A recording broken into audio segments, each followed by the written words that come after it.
The tilt is real. Tilt is real. This is when the tilt is real. Welcome to another episode of the Tilt is Real Fantasy Podcast. Coming to you live from the chef's table, here are your hosts, James Crease and Juan Pena. Let's go.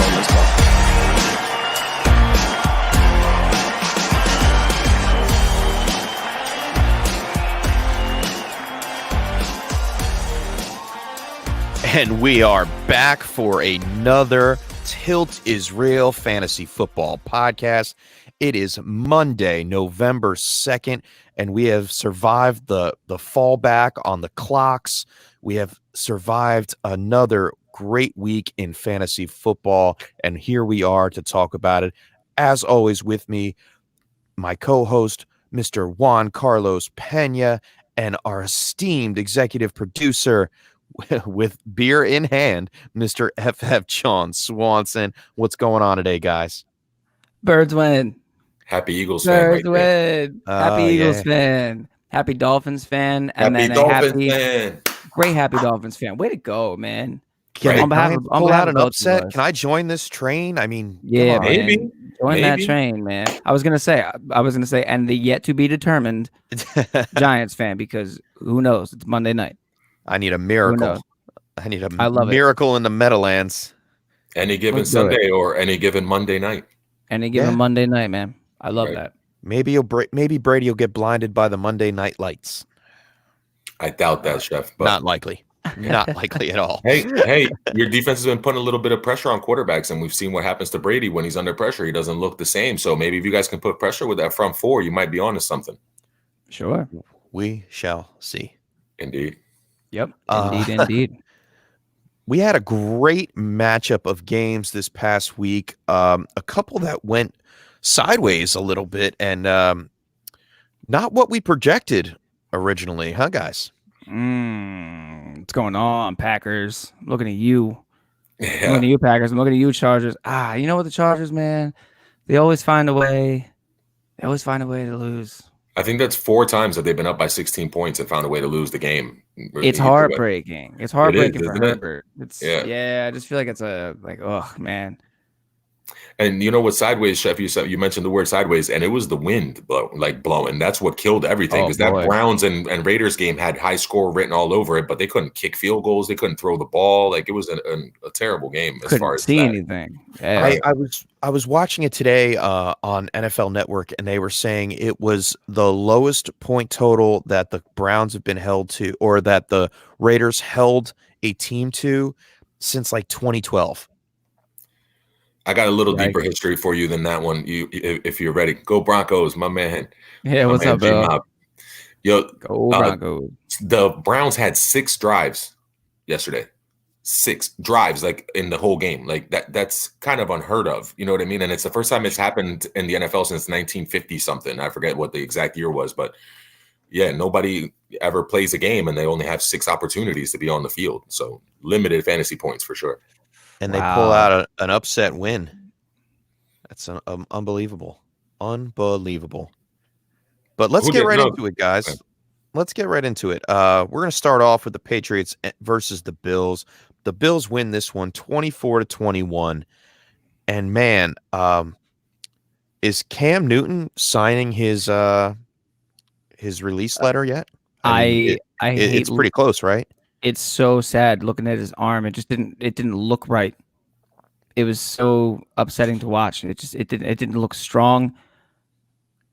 Man, that poor guy. I don't know. I think it might be time. He doesn't look the same, and I don't know if it's time to drop him off the actual Patriots real team, but from your fantasy team, it's definitely start to consider some pivots, man. There's a lot of guys out there that are outperforming him right now, and guys you can get off the waiver wire. You can look at the waiver wire hero sheet that the chef makes every week, and you can always find an option or two that are going to outperform Cam, especially the way he's been playing lately. I mean, from a fantasy standpoint, he was pretty bad, and we warned you to stay away from him. But I mean, he did save you kind of with a rushing touchdown. He had 9 carries for 54 yards. Did have a fumble. That takes away some points too. Without the fumble there, you'd be looking at 19 points on the day, which is okay. It's middle of the pack of the QB2s, but not exactly what you're wishing for when you sign Cam Newton onto your fantasy team. Yeah, no, for sure. Like I said, there's definitely better options, especially around that same tier. You can find a bunch of guys that are available that are going to outperform Cam and put up better numbers week in and week out. They do play the Jets next. It's a get right game. Yeah, it's a get right But game. I mean, that's so you got that, but then you got Ravens, Texans, Cardinals, Chargers, Rams, Dolphins. There's a Bills. couple games in there you could spot start him. You know what I mean? The Texans game sounds enticing. The Jets game sounds enticing, but he's more of that right now. He's more of a streaming option than anything like legit. I feel like one more, something you could do is hold on to him, start him next week against the Jets, and then sell him. That's a good idea too, and it'll be trade deadline time, so it's a solid move. Yeah, we're moving into that trade deadline period, going in week 10, week 11. Those things to keep in mind in the back of your head, saying, hey, I mean, you might have to sell Cam high on a high note. You're hoping for a high note sooner than later. But the rushing side, and it looks like both quarterbacks disappointed a lot in this one. Key notes on the running backs. Damian Harris breaks the 100-yard mark and gets into the end zone this week with 16 carries. That's something great looking towards the future for him. We know that backfield for the Patriots is always a question mark, but he does his thing this week up against the Bills. Yeah, he showcased his talent, and we didn't know if it was going to be Rex Burkhead or if it was going to be him or if it was going to be a James White game. We weren't sure. We just know that the Bills give up a lot on the ground, and so New England lately too has been leaking on the ground, and you saw that from the other side. But really quickly with Damian Harris, we got to see finally the talent shine. It's just always a question of, is he going to be the guy next week, or is it Rex Burkhead game against the Jets, or are they going to bring back Sony Michel? It's always tough with them. I know it's hard to predict who's going to be the lead back there. Well, as long as he can stay healthy, he might be getting more of the work. They have some tough matchups, like you said, Mr. Swanson, coming up after the Jets game, and I mean that's how you stay in those games if you can just run the ball. But we shall see going forward. Another notable performance was Jacoby Myers. 10 targets, 6 receptions for 58 yards, and he did have a 2-point conversion.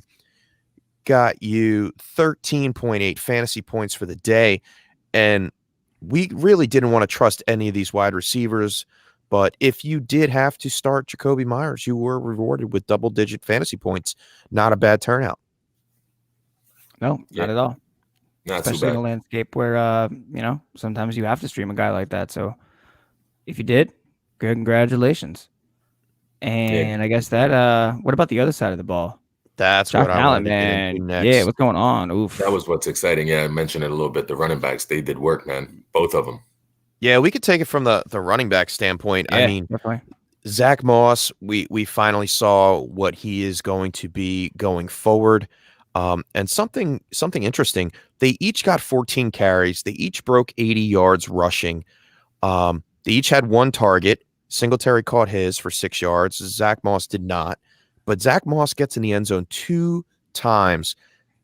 And we're looking at it like, wait a minute, he's taking away Josh Allen's red zone rushing work. And that's something to keep an eye on going forward in your fantasy season.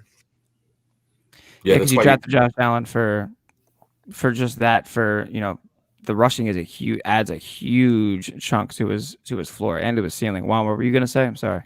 No, I was going to say exactly that. That's the reason you read my mind, basically, that he was exactly going to do that. I mean, he had 23 yards rushing, which is low for Josh Allen. That's not something he normally puts up more yards than that. And if Zach Moss is going to be efficient and score when they give him those red zone touches, he could be the guy going forward for that offense down near the goal line. They do play the Seahawks next week, so you might see Josh Allen same way you did with Cam. Little apples to oranges here, but you might see some Josh Allen next week. So I would say hang on to him at least through the Seahawks for sure. Yeah, if I'm a Josh Allen owner right now, like you said, Mr. Swanson, with Seattle next on the docket, try to sell him after that week 9 performance. Hopefully he does a lot of passing work because his schedule going down the stretch, especially in the fantasy playoffs, is not quarterback friendly. He plays Pittsburgh, Denver, and New England again in weeks 14 through 16. That's something you have to keep an eye on while we're pushing towards, and we'll get into it more a little bit on Wednesday when we do our normal podcast. But this is the time where you're checking these quarterbacks, checking out your other players going down the road, checking schedules in particular, and see how they're going to perform for you.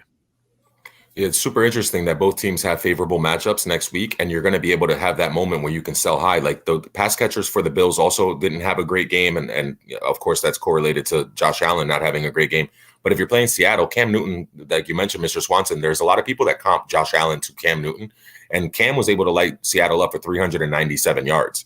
So, and Edelman had a huge game, and they were able to just move the ball efficiently. So next week against Seattle, Allen blows up and goes over 300, and those pass catchers do well. You pay attention to what the chef just said with the schedule, and you move them and you sell them while they're high.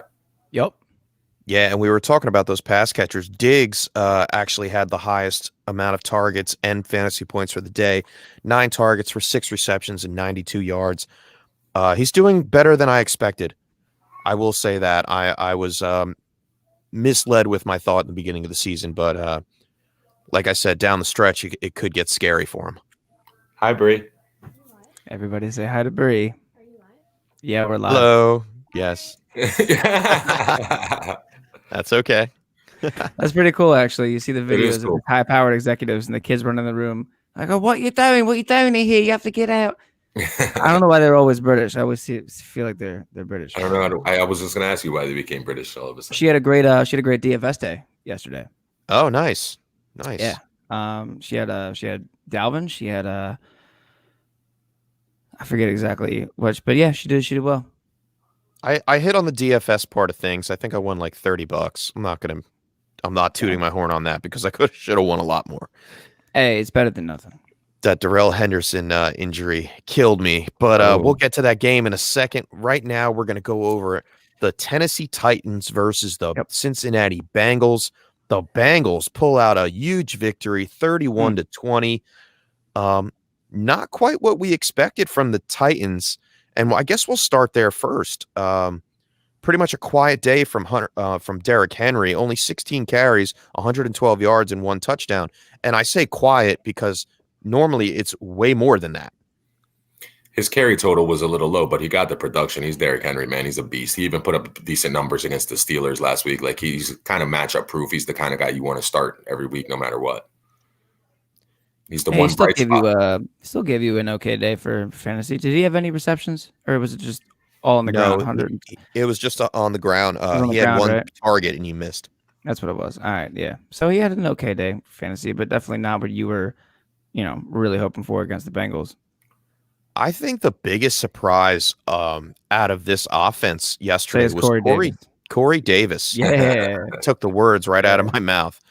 10 targets, 8 receptions for 128 yards and a touchdown, 26.8 fantasy points. Are you kidding me? What is going on here with Corey Davis? Man, it was cool because we were all together yesterday, the 3 of us watching the Sunday Ticket, and I felt like every time I turned around, Chef was like, Corey Davis, Corey Davis, Corey Davis.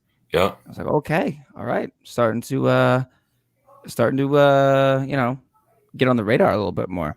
Yeah, and he missed 2 games due to 2020 circumstances in weeks 5 and 6, but then he came back in week 7. He got 10 targets in week 7 against Pittsburgh, put up 15.5 fantasy points. And then this week he blows the doors off, and I'm looking at his stats right now. He has not had a single game that he has played under double-digit fantasy points. I'm really crazy to say, but Corey Davis is a weekly starter going forward, at least in the flex, and that's something that no one expected going into the season.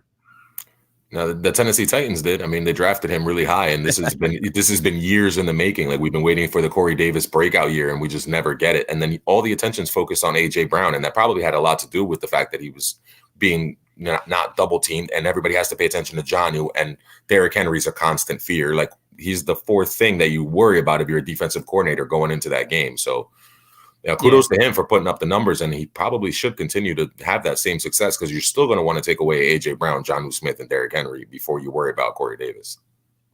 And that's a great point, Juan. You brought up Jonnu Smith.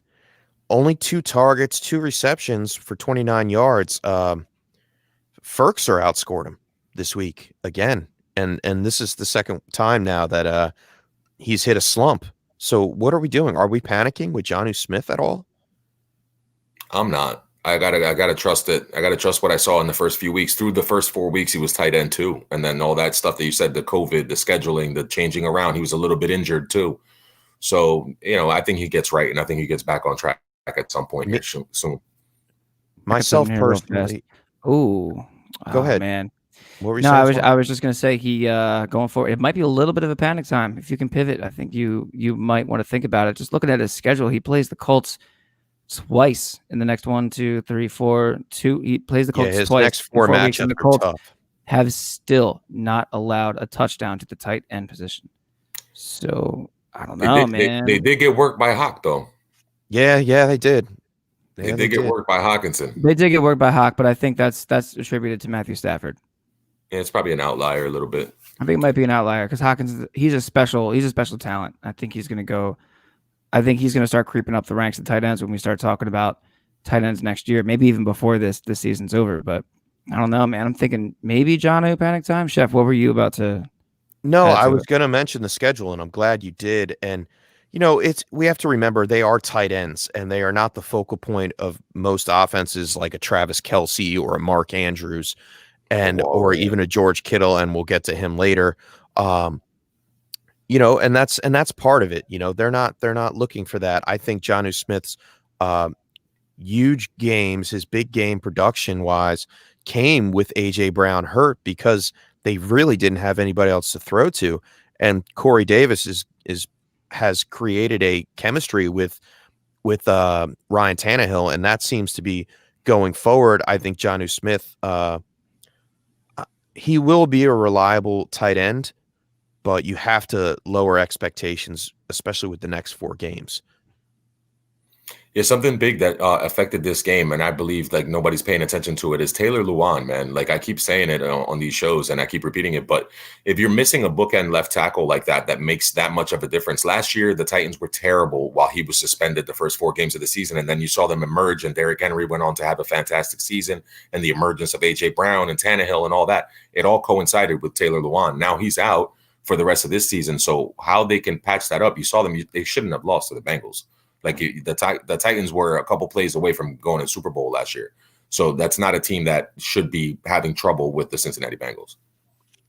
Yeah, and we mentioned it yesterday on yesterday's show on the Sunday Tilt, how they may keep Jonnu Smith and Ferkser closer to the line and not go out for passes as much due to Lewan being out. So that's a good point, Juan, and we have to keep an eye on that rest of the season to see how that turns out. Yeah. But on the other side of the ball, the Cincinnati Bengals, Burrow gets it done, man. 26 of 37 passing for 249, 2 touchdowns. And man, he looked good, and he looked confident after the pregame. After the postgame conference. I was impressed. I really was. Hats off to him. He did a great job. Yeah, you saw last week he put up 400 yards in a battle against Cleveland, and he was trying to bring them back. It feels like every single week he has the moxie and the know-how to bring his team back at the end of the game, and he puts up great numbers. He's got a good receiving core. So going forward, they'll still be putting up fantasy numbers. I don't expect them to win every week and to put up these kind of performances against good teams, but he will be fantasy relevant going forward and probably on that fringe QB1 conversation for sure. And is it safe to say that the starting running back for whoever the starting running back is, for the Cincinnati Bengals, is most likely going to get you a fair deal of fantasy points for the week? Giovanni Bernard crushing it, 22.8 fantasy points on the day, 15 carries, 62 yards, a touchdown on the ground and through the air. That's something that we have to keep in mind as Joe Mixon comes back. Will he be having the same consistency as Giovanni Bernard has in his absence? I feel like Giovanni Bernard is always going to be Giovanni Bernard. Gio's always going to be Gio. He's always going to be the guy who will step up when Joe Mixon gets hurt. He will step up, but otherwise he will just go back to fill that role, which is the change of pace pass catcher with a little more meat. I think that's what's going to happen if Joe Mixon comes back. It just And we seems to had just kind of be how it goes. and the one thing that's going to screw us up going further down the road this season is Samaje Perine. Who thought Samaje Perine would have more than one carry this week? Last week against Cleveland, he has 1 carry for 3 yards, not even a blip on the radar. And then this week, 10 carries for 32 yards, and he gets in the end zone. I don't know what's going on in Cincinnati, but they are doing it, and they're winning finally with this recipe for success. You said it right there, Chef. It's winning. It was a winning game script. So they were up and they were able to hand him the ball and give them the ball to, chew up some clock. And he was able to get those carries. When Mixon comes back, that's his job and that's his carries. If they find themselves in the lead, which they haven't so far this season, they haven't found themselves in that position. But going forward, they should have some success. I guess they found the recipe. Young O-lines gel and they start getting right. And maybe they finally got themselves to the point where, they're starting to get together. Jonah Williams is finally maybe playing better at the tackle position, and they drafted him in the first round last year. So maybe he's taking that leap forward, and they're going to start getting better as the year goes on. Yeah, and I'm looking at the numbers here as far as the receiving goes, and that's what keeps them going. Completing passes, Tyler Boyd, 6 for 7, T. Higgins, 6 for 9, Auden Tate, 7 for 7 for 65 yards. If they keep this up, man, they will be getting better game after game, and I'm looking forward to watching some Joe Burrow football for a long time to come. For sure. Absolutely. He'll be around for a while. I'd like to see that. Indeed. Especially for Cincy. What do we got on the other side of the ball? We already talked about the Titans. No, I meant the other side of the other side of Ohio. Yeah. Just what's going on over there? Like, is there traffic or is the weather not great? Yeah, no, the weather was absolutely a factor in this next game. I don't get it. Like one side of Ohio, there was high scoring, and then the other side of Ohio, there was minimal scoring. As I said, the other side of the ball, I was looking at the show sheet, and I'm like, I should probably scroll down. Yeah. But I think it was probably, I'm under the weather. There was a lot of weather going on, especially in the next one. Well, the weather outside was definitely weather in this one, and the Raiders squeak out a win against the Browns, 16-6. I mean, talk about a low-scoring affair. You really didn't want anybody in this matchup. Even the big hitters like Josh Jacobs really stuck out to me. 31 carries, 128 yards, but he gets 12.8 fantasy points, no receiving work. He only had 1 target, and that's pretty much what the remedy was. They had to run the ball, and the lucky crew that actually caught the ball and scored in the end zone won the game. That simple. Yeah, the Jarvis Landry almost had that touchdown. He had it called back. He landed in the end zone and he, kind of bobbled the ball a little bit. And then Renfro did kind of the same thing, but they let him keep the touchdown, which was a little bit weird. So you saw Renfro get that touchdown, but if Chef, the wind was blowing 50 miles an hour, you couldn't kick field goals from 37 yards, 38 yards. Like they couldn't kick the ball. And you saw it. It was just playing a huge factor. There was no rugs. There wasn't going to be any deep shots to anybody. Like it was just a really rough game to play in. And it's evident, like 6 possessions by the Browns, like that's all they had. You know what I mean? Like that's crazy that they only had 6 drives in the game. So you can't expect fantasy production when it's something like that. And that's going to be going forward. You got to keep an eye on that weather, because when the weather turns, we talked about it with Josh Allen and at the end of the year, and how's he going to really play in Buffalo? And is this going to be what the Buffalo Bills look like going forward? So similarly with the Browns, when they get Nick Chubb back, are they just going to want to Stefanski and run the ball all day? And that's the only way to get success? Most likely. And I think if we're speculating here, if Nick Chubb was on the field, it may have been a different turnout. Right.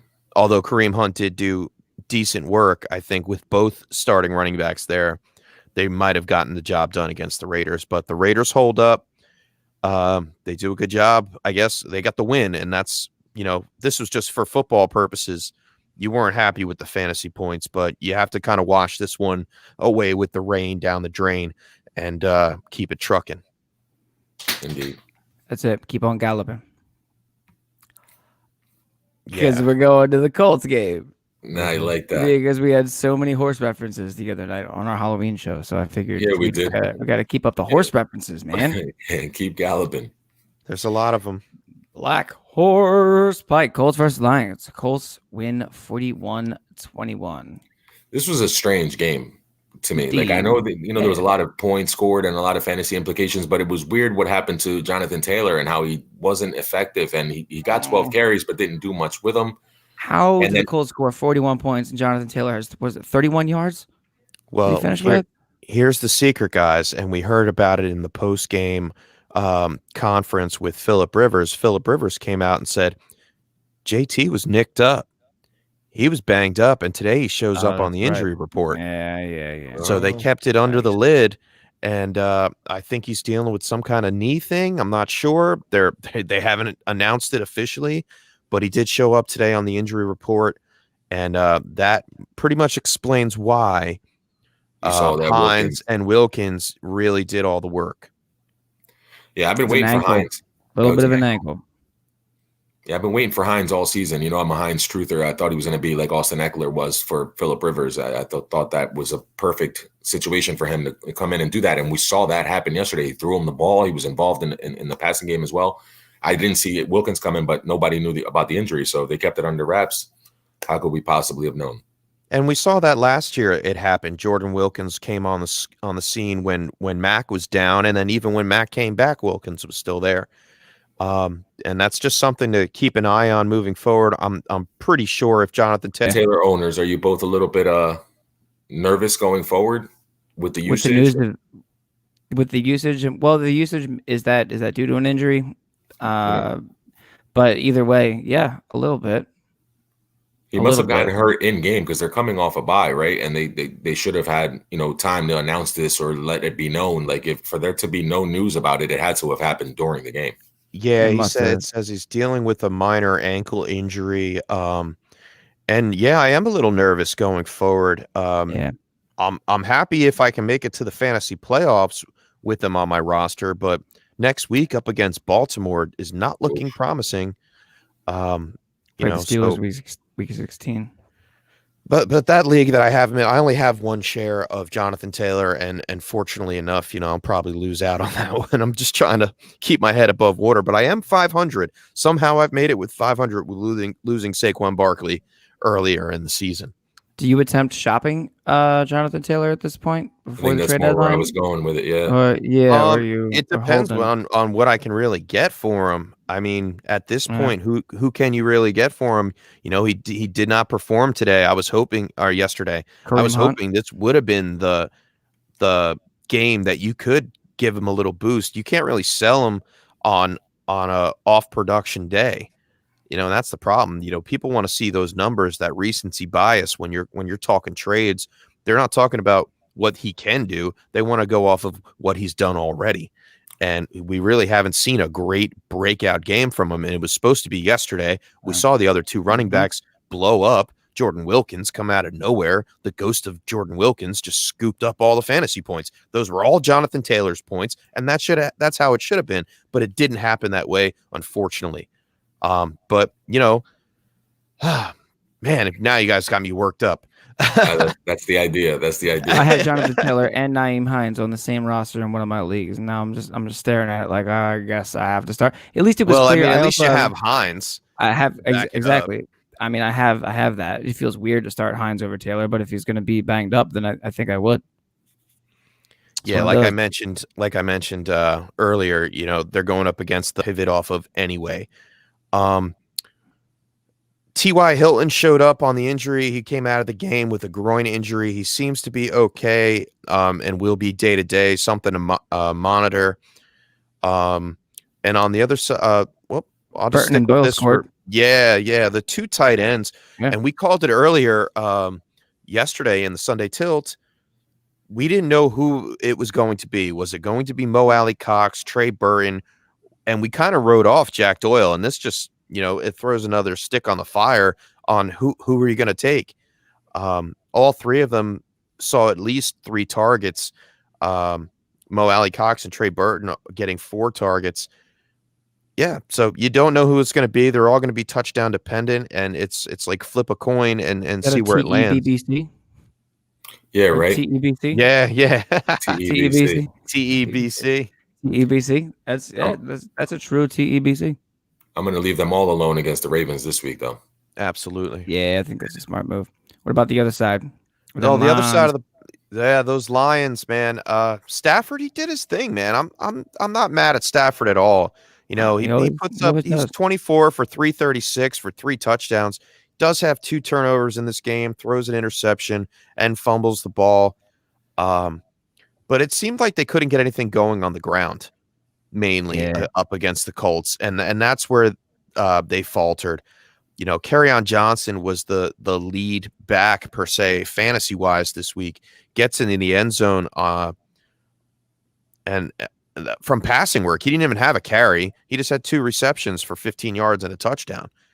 And then they only ran the ball 11 times between Adrian Peterson and DeAndre Swift. That's not going to get it done. That's not something you wanted to see out of Swift. But I feel like he's going to be okay going down the road. Yeah. I don't think that's, I think that's another situation where the game script just flipped on them, and then they had to abandon the run altogether, and they went to the pass, and that's why Stafford was able to have that success, and you were able to see him finding, Marvin Jones and your boy Marvin Hall, right, out of nowhere. Marvin Hall out of nowhere. Unbelievable. Kenny Galladay went down with the hip injury, and that one hurt me personally because I have him in a bunch of leagues. At the beginning of the season, I predicted him to be a top 5 receiver this year, and he just hasn't been able to stay on the field long enough to do it. And unfortunately, he's most likely headed to IR coming off of that hip injury. You hate to see it. Waiting for more monitorization, I guess, or MRI, most likely, whatever. Medical stuff. I was told there would be no science. Well, there's definitely some science going on there, man. They got to check out this guy's hip, and hopefully he's okay, and we get him back sooner than later. Right now, he's marked day to day, but he could wind up on IR, and that is scary. It is scary because they play the Vikings next week, and the Vikings are coming off a win against the Packers. Huge upset. What the F, guys? Yeah, that is actually a huge upset. I wasn't surprised about the production of one named Dalvin Cook. Right. I wouldn't say you were surprised, but you were definitely pleased that the guy had. I'm excited about it. Yes. I mean, come on, 4 touchdowns. That's how I don't care, Chef. I got to call this one out real quick. Like, yes, you're not surprised that he had a good game, but you had to be surprised that he had a monster game and had 4 touchdowns and 200 yards total offense. Like, that's not normal. The Packers had no answer for Dalvin Cook. Right. You have to go. Remember, we said it yesterday. They were the 31st against the run, and that's pretty much Minnesota's game. We saw when he was out, Minnesota faltered and went to the pass a lot more. That's their game script, man. They want to run the ball, and if they are successful running the ball, they'll win ball games. That's their remedy. That's the only thing they really have. When they become shootout dependent and they have to lean on Kirk Cousins, that's when they falter. Yep. Right. Cook is their recipe for success, 100%. And in week 1, is that a play on words? Cook is the recipe. Yeah. By the way, real quick, not that divert. Did you guys listen to the footballers at all today? Mm-mm. Our boys over there joined the foot. No, a little bit. Did you? I mean, I inputted my pun for the first time. I know we talked about it before. Did my they pun play was, it? I don't know. I didn't listen to it. I was asking if you heard it. The pun what was your pun? Stop letting Dalvin cook. No, they didn't play it. I didn't hear it, so I don't know. But it's a good one. I'm glad you said it here. Hey, they don't have it. We have it. Stop letting Dalvin cook. Oh my goodness! I played him in he was playing against me almost everywhere. That's how it goes sometimes, that's my week. man. That's my week, man. That's if you were facing him, it was over for you. I played against him, and there was no chance. Yeah, in all the leagues that I had Dalvin Cook, I wound up winning that week. Yeah, man. That was. I think most people have a similar story. That is for sure. What about What about the other side? Well, the other side of the ball was pretty extraordinary, actually. The Rodgers and Adams connection, 12 targets, 7 receptions, 53 yards, 3 touchdowns. They tried to keep that going. And that's the most real thing about this offense is the passing work from Aaron Rodgers. We saw Tunyon light up. He had 5 for 79. And even Jamal Williams didn't disappoint. Nope. They just couldn't get it done. He went over 70 yards again, but I still think they're missing Aaron Jones. Like that offense isn't the same without Aaron Jones, you know, 100%. and they click different. Like he gets a little bit extra yards per carry or yards after contact than Jamal Williams. And he's just a difference maker. He's a different running back than Jamal Williams. And he would have made that offense a little bit more efficient. And then maybe they're up in the game and they don't get pounded by Dalvin Cook. So yeah, I agree 100%. I mean, that would have been a battle of two great running backs. And the problem, I mean, it's hopefully Aaron Jones was completely separated from the other running back on the depth chart, AJ Dillon, because what happened to him? Oh yeah, he got some 2020. Oh man, he's got a case of the 2020. They have a short turnaround too. They play Thursday night against the 49ers, so it's going to be interesting to see whether or not Aaron Jones plays, because now Dillon's out completely. So you're going to have to bring back Aaron Jones. You can't just have Jamal Williams as the only running back. But he was also playing the game with Jamal Williams. So what if Jamal Williams has positive for COVID? Like what? We don't say that word on this show. 2020. Is that a thing? That's bad. Yeah. Sorry, it was while you were away. The chef and I kind of made the decision to pivot. We stopped saying it. It's every time and we just say 2020. We just call it 2020. Yeah, we just call it 2020 to catch you, to bring you up to date. Yeah, it seemed like every time we said it, another player got it, so we just started to say 2020. Oh my goodness! Okay, it's 2020. You don't have to say less. The Titans team got it. You know what I mean? So yeah, that was when the whole entire team got shut down. They shut down and canceled, and we were there. We were mixing up bye weeks and filling in schedules, and it was just like, all right, it's 2020. We can't say that word anymore. Listen, you know me. I'm a baseball fan. I'm a big superstition is a part of. Yeah, exactly. That's a part of that game. So say less, no problem. Let's move on. Yeah. Who else? Let's go to something positive. Robert Tonyan. That's positive. Yeah, like we were saying. 7 targets. Yeah, 7 targets. 7 targets, 5 receptions for 79 yards. It's a big chunk, man. He's looking like a go-to guy for Aaron Rodgers moving forward. I mean, that's something promising.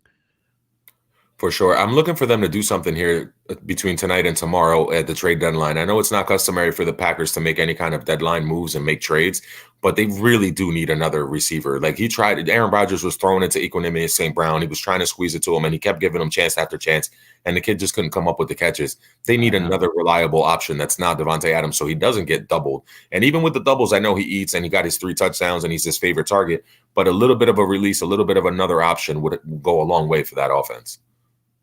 Yeah, no, I agree. I agree with that completely. The only thing that is weird to me was, this week when they were down, you saw Tonyan get a little bit more work. And then last week when they were up against the Texans, he only had 2 targets, 2 receptions. So he will be game script dependent, I think, moving forward. That's something to keep an eye on. And I mean, he might not be a lock and loaded tight end every week for you. He may be a very good streaming option. Could be going down the line. Next week might be tough. And you picked him up off of waivers. It's not like you drafted him to be your number 1 anyway. Correct. So it's a plus. If you have him on your roster, it's a plus.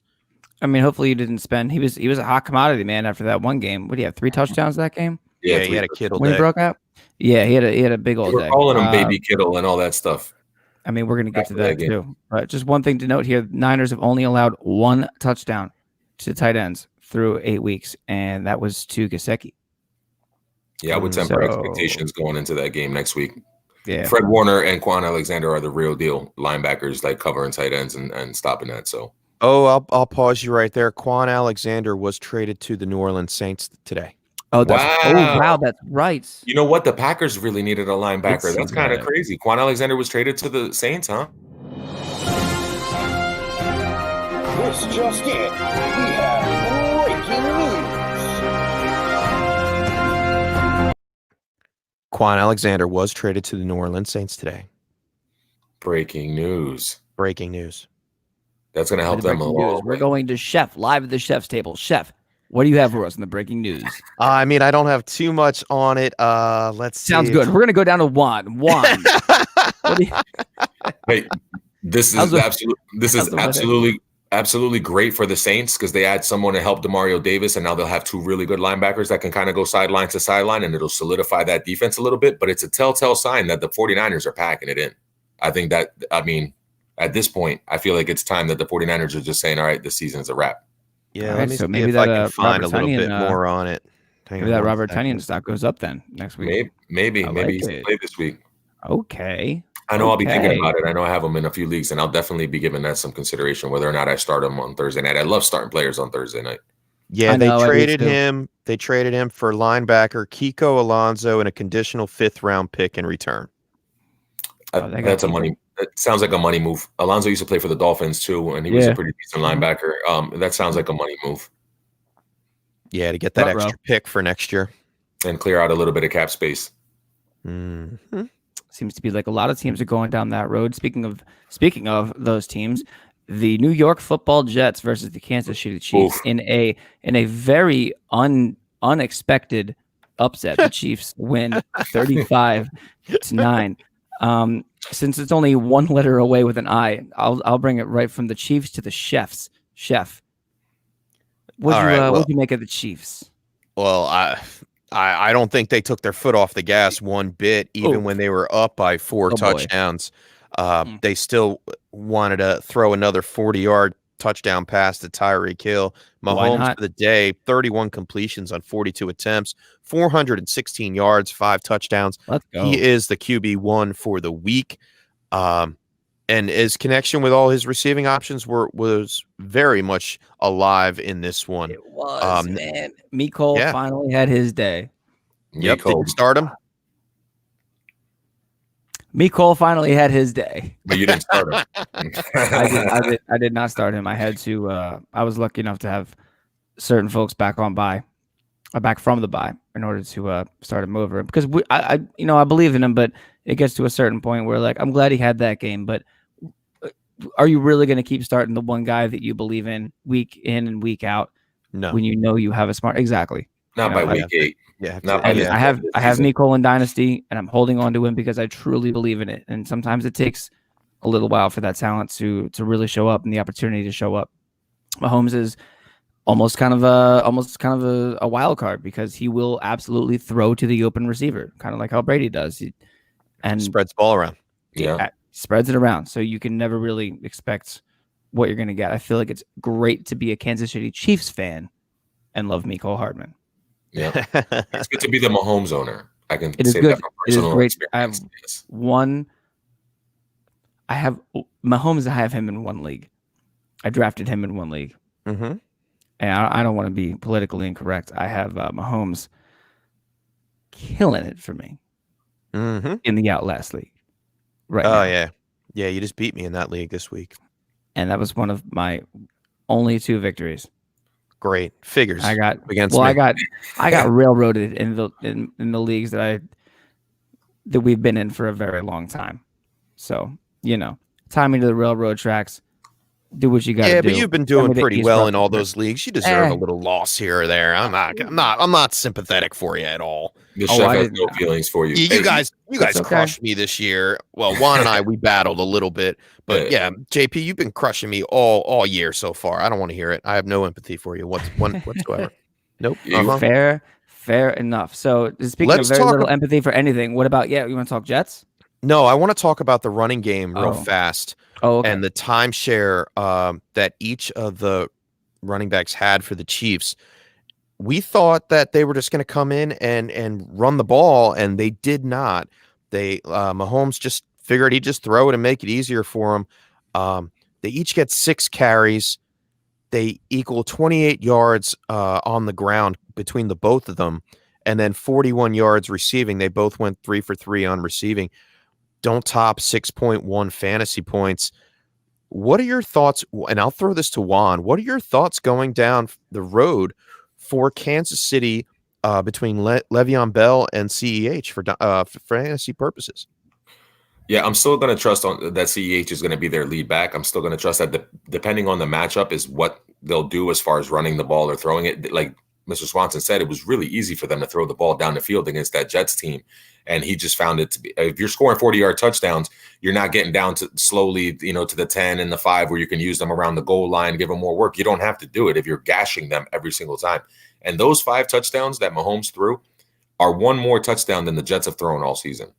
Yeah, that's crazy, right? I The saw whole that season. earlier. That's insane. Right? Yeah, we don't have to talk about the Jets at all in this one. We can stay on the not. Kansas City side. I mean, I'm not talking about 3 field goals today. I'm not. Yeah, no, it's not fair. I mean, it's almost not. And Darnold's got a shoulder issue that they're looking into. Like, that whole team is just a disaster. They're clearly tanking for Trevor. I mean, it was just absolutely too easy for Mahomes to just rip off chunk after chunk after chunk against them. It's almost not fair. Well, hopefully Gase is out of there before the draft, so they don't, he doesn't screw that franchise up anymore. Somewhere around New Year's. It's week 8, and it's week 8, and we're going into almost week 9 now, and he should have been out of there 6 weeks ago. I'm telling you, they're not going to fire him. I'll keep saying shame. It really is. It really is wrong. They're not going to fire him. I hope they prove you wrong. He hired the GM. He brought the GM there. Like, he's not going to fire him. All right, bring him Jim Harbaugh, and then he's going to look like a genius because Jim Harbaugh is going to run the entire show, and Adam Gase is going to look like a genius. Jim Harbaugh. I keep saying it. Yeah, I don't know, man. I'm thinking. Could be. He's struggling down in Michigan, so maybe. Well, let's talk about some struggling in Miami. And usually when we say that, we're talking about the Dolphins, but it was more of a Jared Goff struggle against the Dolphins. And the Dolphins come away with this one, 28-17. Can you say defense? Let's go. It wasn't even that close. That 28-17 score doesn't really translate the kind of beatdown that we gave them. That defense, the special teams, it was just absolutely unreal. Emmanuel Ogbah's in the backfield the whole day, just wreaking havoc. It was an absolutely wonderful day for me. I don't care what Tua did. I don't care that he didn't produce. I care that defense showed up. I really don't. I only thing I care about in that entire game is that defense is actually real. And I've been screaming it from the beginning of the season. I know, man. They are so real. They're so real.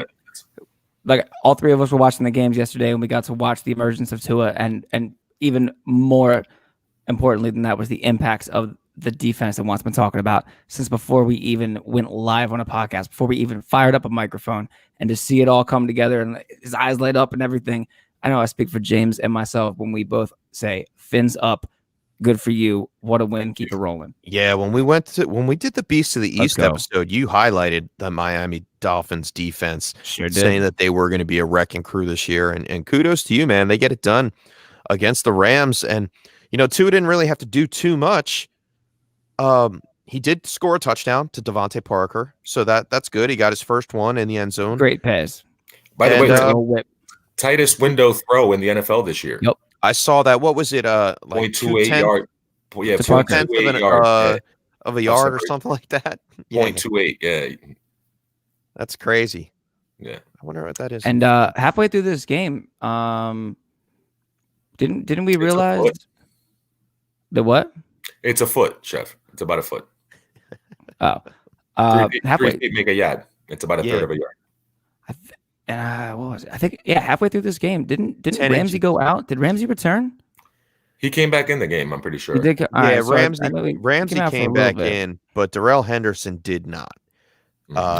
He's banged up with a thigh injury. We don't know to what extent. We saw Cam Akers come in. We saw Malcolm Brown take the lead. And I think Cam Akers did okay considering that we haven't seen him much. And I think it was because they were just letting Darrell Henderson do his thing for the most part.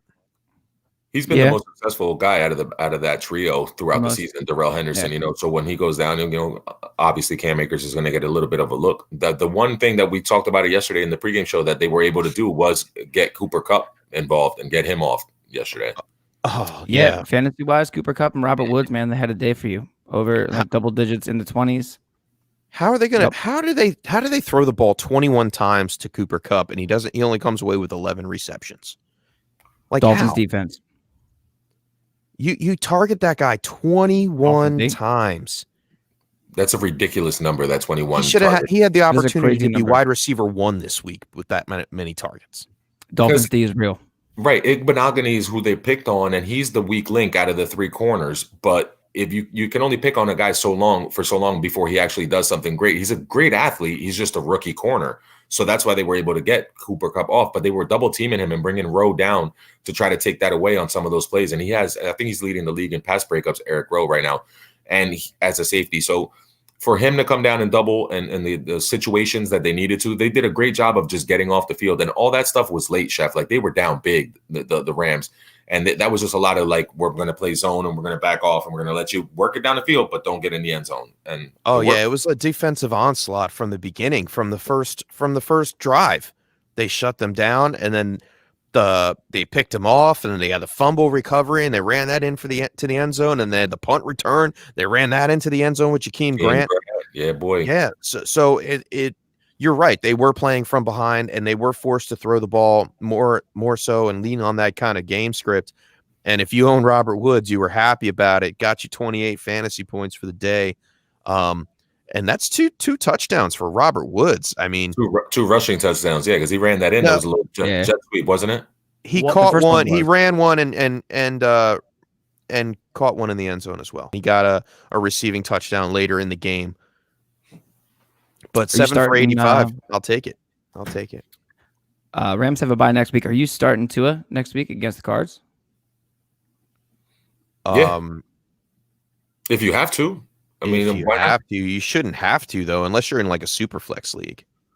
Then super flex is if I have to, if I have the bye, I'm starting Tua. But like you didn't see enough from Tua to you do that. But they don't have Jalen Ramsey and Aaron Donald on the Cardinals defense, so I'm expecting a little bit of a more productive game out of Tua and Myles Gaskin, who we saw underperform yesterday as well. But the Rams defensive line is real, man. Like Aaron Donald and all that. That's the real deal, and we were able to go toe to toe with them. But fantasy wise, Myles Gaskin and Tua should be having better games going forward. I think Gaskin did okay real fast, and I'm glad you mentioned Gaskin because he wasn't on the show sheet. 18 carries for 47 yards and a touchdown. He did okay up against a strong LA Rams run defense. So I think it was just the matchup and the fact that the defense was up and they really didn't have to do too much. I think Gaskin especially against Arizona, should have a decent matchup next week. Yeah, we talk about opportunity all the time, Jeff. 18 carries is 18 carries. I know he didn't produce too much. And then the touchdown dependency. If he doesn't get in the end zone, you're like, oh, man, that's a stinker. 18 for 47. Like, that stinks. But he found the end zone. So we should expect to be able to score against Arizona as well. And he might have a chance to score again. And if he gets 18 carries against not as good of a defense, then he should be able to produce for you going forward. Absolutely. Let's keep this rolling. Let's keep it going to another rainy game with the rainy game and the forthcoming champions. There's of the National Football I don't know if you should say that. Pittsburgh Steelers.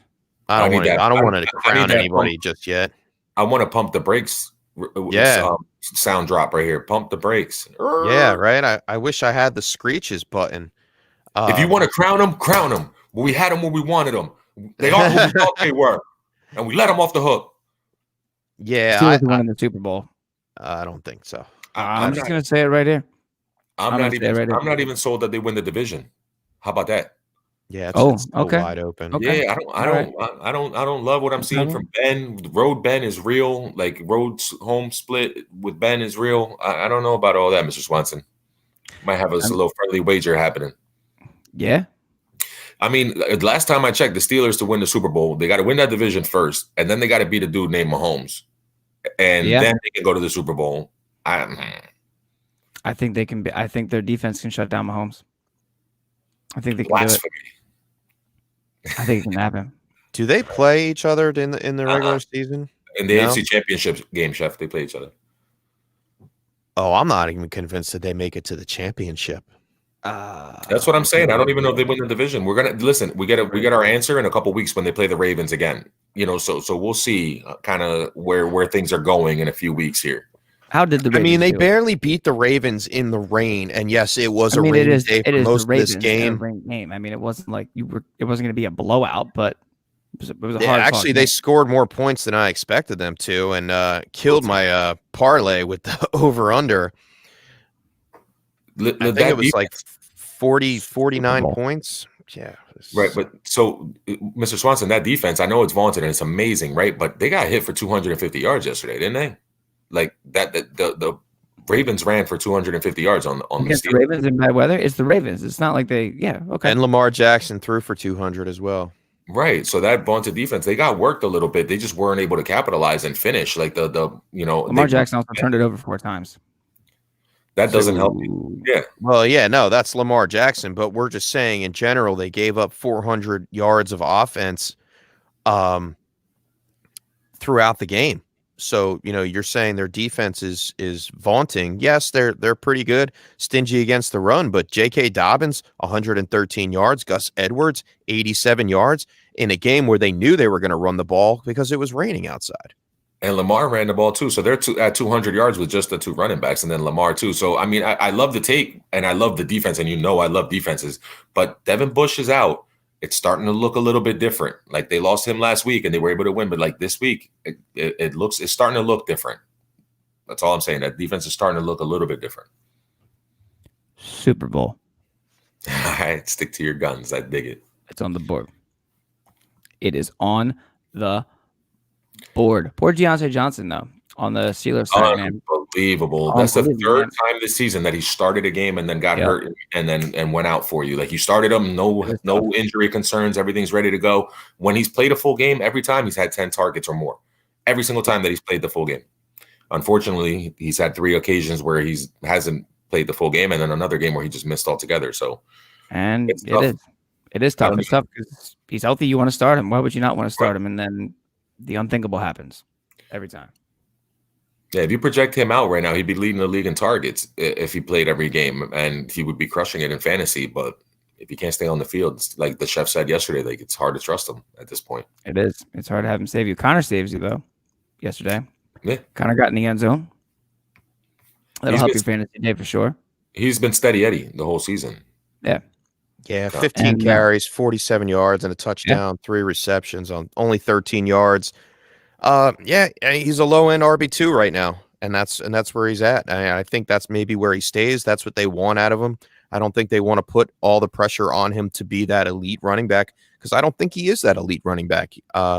He can carry his role pretty well, and he does a decent job. And that's where you drafted him. You drafted him in the 4th, 5th round, and he's doing what you asked of him. Nothing more, nothing less, really. So you can't complain about him. No, yeah, he's an RB2 all day. Yeah. And he's had those games this year where he's gone over 100 yards. So, I mean, it depends on the matchup against Baltimore. You couldn't expect him to do too much. As long as he's getting, like we said, the opportunity with those 15 carries and finds the end zone here and there, you got to like what you see from him. Ebron had a nice day, too. Also found the end zone, 5 targets, 4 catches, 48 yards. I'm sorry, Chef, go ahead. Yeah. No, I didn't know if you guys talked about Willie Snead or not on the other side of the ball. I was just giving Juan some props. He did call him earlier in yesterday's show, and he led receivers in this game with 15.6 fantasy points. Great day from Willie Snead. Great day. Good call, Juan. If they played him in DFS, they're thanking you. Yeah, as soon as Hilton was out, who's already been kind of suspect, you don't know who his replacement is going to be, but it's obviously not better than Mike Hilton. So there was going to be an opportunity for Willie Snead to be involved in that game. I didn't think he would have that kind of success, but I definitely knew he was going to be involved. Yeah, hey, I'm shocked that Lamar Jackson even completed as many passes as he did yesterday, to be honest. Yeah, he hasn't been looking. No, and he only completed 13, so that's not really saying too much about the guy. Right. Yeah. Well, it was in the rain, and it was against Pittsburgh and all that stuff too, though. Got to take a lot of that. One last thing before we move on. I know that I said earlier this season that I thought that Roethlisberger would finish outside the top 12 at the end of the season. I remember myself saying that, and I'm just going to say it one more time. Super Bowl. Moving on. Wait, what'd you say? He said Roethlisberger is going to finish outside the top 12. I said that before the season started. Right. On air. So I just want to bring it up again. But you're still saying somebody finds it. He calls me a not nice name. But yeah, I'm seeing it now. I'm feeling it. I like it. You're feeling it? I'm feeling it. I'm feeling the spark. I'm feeling the charge. I'm feeling the Chargers versus the Broncos doing what the Chargers do. Blowing Yeah, leads. they lose Yeah. games in the last 10 seconds. That's what they Yup. do, and that's what they did here Oof. up against the Broncos, man. And shout out to Drew Lock. He saves the day with the last-minute touchdown to Hamler. Man, I couldn't peg it. I could not peg it. I thought the Chargers were going to win this game, and this is another one that upset me in my my DraftKings bets this week. But too. one side of thing that's for sure is that Herbert has a great connection with Keenan Allen and Mike Williams. Oh, 100%. Oh, yeah. Like the connection there is real. I mean, and how can you not with a big 6'5" wide receiver and then a Keenan Allen who can't be guarded one-on-one by pretty much anybody? So I mean, like it's good for him. The offense is great, but there's something going on with that Chargers team that they keep blowing these 16-point leads and they just can't hang on to it. Maybe they're just losing games on purpose so they can get a great running back next year.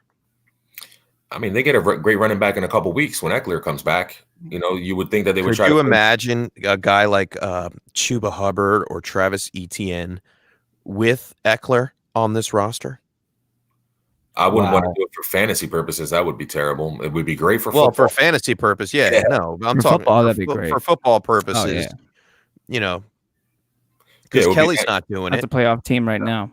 And we could transition right into that. We could segue right into that. Kelly's not doing it for you. 7 Jackson. carries, No. 32 yards. That's not what you signed up for when you drafted Josh Kelly. Justin Jackson stealing the show. 17 carries, 89 yards, 3 receptions for 53 yards. He obviously is filling the hole while Eckler's there, and will continue to do so. And then on the other side of the ball, I mean, if you want to keep going, Philip Lindsay came up out of nowhere. I thought he was concussed. He didn't even practice last week, and he still had 15.6 fantasy points. Who would have thought? Especially with just 6 carries, Chef. He only had 6 carries for 83 yards. Like that's a low Unbelievable. number. A low number. So he was just able to gash them in the right moment and rip off big runs. And you know that Philip Lindsay's capable of doing that. So he's been doing it for a couple of years already. But what I like to see is Twitter was blowing up yesterday about halfway through the game, Chef.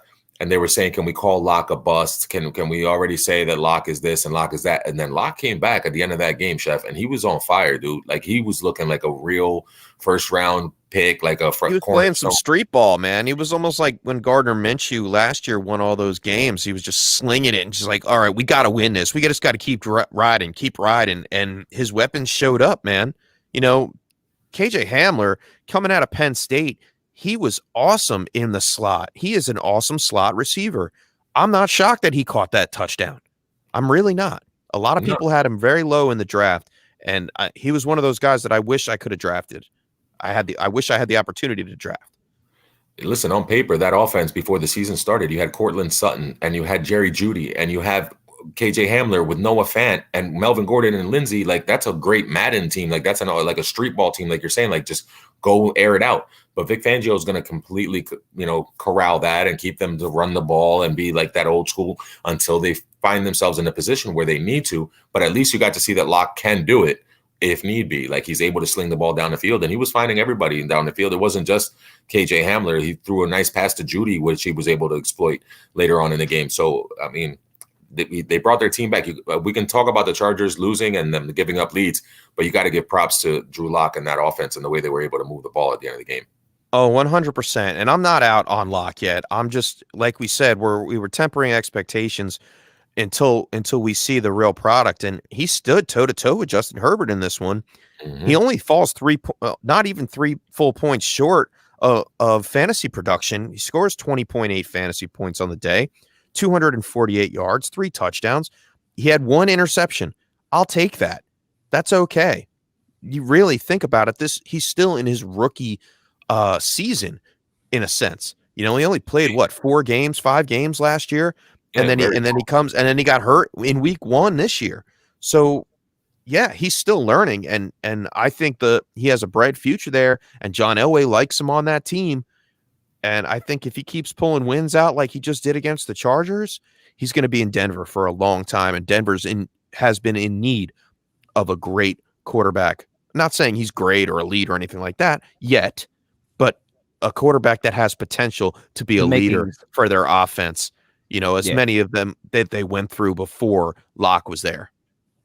His arm talent is elite. I know that. And then now this like moxie, this little attitude dance thing that he's got, the whole swag that he's got is exciting. Like if I'm a Broncos fan, like my man Bill Watkins on the comment list there, he's out in Denver and he's a big Broncos fan, always has been. And he's got to be excited. The future looks good. Like all these young quarterbacks around the league, you kind of forget sometimes that Locke is still, involved. And he should be in the conversation because his arm talent is elite. Like the kid throws a beautiful football. Talking about throwing beautiful footballs, I don't know. I don't know where I was going with that. That was a bad segue. Not to the next game. Yeah, no, I know. Yeah, that's where I missed. I skipped one. But we'll move right along. I did the same thing. Okay. The Saints go to Chicago, and it was the Windy City. They had a lot of wind there. Oh boy, balls were going sideways. And the Bears had them on the ropes, man. And I think the Bears just gave this game away, dude. They really did. You saw a little bit of production out of Montgomery, 21 carries for only 89 yards. He finishes with 12.5 fantasy points. You like get you through your day, but I said, yeah, that's actually okay. Really good. That's a good stat line. It's over 4 yards a carry. The 21 carries is encouraging, and we didn't think that because the Saints defense coming in was pretty good against the running back, and he still was able to produce. He just didn't find the end zone. Yeah, and the Foles almost went over 300 yards too. He throws for 28 completions for 272 and 2 touchdowns. Had 1 interception, and it was, I believe, towards the end of the game, where he in overtime, didn't he? I believe the interception was in overtime, and the Saints wind up kicking a field goal and going down and winning the game at the last minute and a half of overtime. I don't know. The 4 o'clock games are a little fuzzy for me because all the alcohol we drink during the show, and I have a couple beers and then I eat like a nice big lunch and then I'm out by like 4:30, 5 o'clock. I'm passed out. Yeah, I have the same problem. 4:30 games, 4 o'clock games on the East Coast.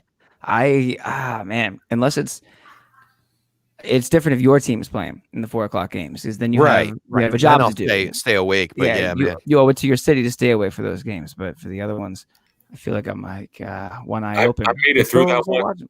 I made it through that one, and the overtime was a little bit surprising because they went back and forth a few times. And usually, Drew Brees, he only needs one chance. Like you give him one chance, and he's good to go. The Bears there at the end of that game had a chance to win it, but they're even talking about Trubisky already today. They're talking about if Mitch was in there, they might have been able to win that game. And it's kind of crazy. That's so gross. They keep going back and forth and talking about that. Well, if it was Trubisky, the guy got one maybe it could happen. Well, if it was Foles, then they're at the bread. And I was awake for that. Pick a side, folks. I was awake for that. He got one snap because I woke up and they were in overtime, and the wife was just had the. That's when I woke up. What is that? The last the runaround for the games, the news release or whatever the hell you want to call it, the replays. And I'm like, wait a minute, there's a game going on right now. Yeah. So I took the remote, put on the Saints game, and I saw when they got Trubisky in there for one play, and it was just to move the offense left a little bit for the kicker. That's the only reason why he was there. I'm not reading anything into it, especially on a fantasy level. They came out last week and said Foles is our guy, and they're going to stick with Foles. They're not going to go back and forth unless he really, really messes up. Yeah, most likely. Any other notes on the Bears? Robinson, 6 for 87 and 1. Mooney, 5 for 69 and 1. I believe, was Mooney on the waiver wire heroes this week? Yes, he was. I believe so. Great call. That's the chef's boy. He wasn't going to leave him off that list. Yeah, and I picked him up in every single league I could. Great move. Great move for sure. The we got something coming in from Mob GG real fast. Before we move on to the Saints, let's go to Mob GG. What's up, Mob? Thank you for tuning in. So Mob's up by 17.66, 4-point QB touchdowns. He has no one. He has Brady. What are my chances? Oof. Yeah, you're hanging on by it. You're going to be biting your nails until about 11 o'clock Eastern Standard Time. That's what you're going to be doing. And I think you have a shot. I think he does have a shot. And I made this point yesterday when we were talking about it, and we were just about to get into the Monday night game. And I like this. The Giants are decent against the pass, but they struggle against the run. I think Leonard Fournette is going to have himself a game. And I don't think that they're going to have to lean on Brady throwing the ball as much as everybody expects. Their defense is going to show up. I was watching it earlier. JPP wants some revenge on that Giants offensive line. He's going to eat tonight. He said he's ready to eat. He said he's been eating red meat for the past 5 days, ready to just go carnivorous all over them. And I'm a Giants fan, so I'll tell you the truth. Our offensive line is a little banged up right now. We have Will Hernandez out with the 2020 disease, and it's going to be scary. I don't think the Giants are going to be able to move the ball. So, yeah, I think Tampa Bay, it's a one-sided affair, and they run it down their throats. I could see Brady maybe getting 2 touchdowns, maybe throwing for 250. But after that, I don't know. I mean, does that equate? Let's see, 250. So what's that? 8, 10. That's 10 points. He 10 lost right there already. That's 18. 24. Yeah. If he 2 touchdowns, he loses. If he goes to so that's 18 points and he loses. Maybe he gets picked off, maybe. Yeah, maybe. It could happen. Bradbury's pretty good. They're down to Scotty Miller and Mike Evans. They don't have Chris Godwin going. So, the Giants could surprise you a little bit on defense, but yeah, man, Mob, GG, man. I'm sorry for you, dude. I don't know if you're going to pull out a win. Yeah, it's going to be a long night. But you know what? My dude. Good game. There's a chance that both guys get 15, 20 carries, like you said, and they just dominate that way. And Brady doesn't even throw for 200. Or doesn't throw a touchdown because they get down near the goal line and just give it to Fournette and Ronald Jones and let them score. Or the defense picks 6 and they don't have to score, I mean, and that's I'm wearing the guy's jersey right here, Mr. Danny Dimes. I think he's over 10 interceptions already, which is probably he's probably right on mark with Carson Wentz right now. He's not over 10 interceptions. Who? Carson Danny Dimes went into the game yesterday with 9, which was 2 ahead of. I thought he was up to 12 now. Forget who. I'm almost positive it was 9 yesterday, and I think he probably finished the game with 10. Either way, they check it out. They both turn the ball over a ton. Wentz and Danny Dimes. They both like to turn the ball over. So what the chef is calling for there, I don't see it as a crazy thing. The defensive touchdown or 2, and the game's out of hand, and then Brady's just sitting down. You might see Blaine Gabbert tonight. Fact check. He had 10 going into last night. He now has 12. Who? Carson Wentz? Correct. Oh, so it was 10. Yes. All right, let's get back to it. We're almost through this, guys. Breaking news. Where's the thing? Where's it? Oh, where's the breaking? Yes. No.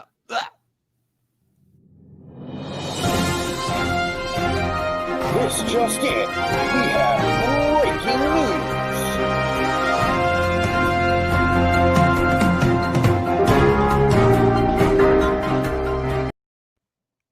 This just in. Packers linebacker Kamal Martin and running back Jamal Williams are considered close contacts for running back A.J. Dillon, who tested positive for the 2020 disease, source said. Both did not practice today, and the league is determining if they are high-risk close contacts.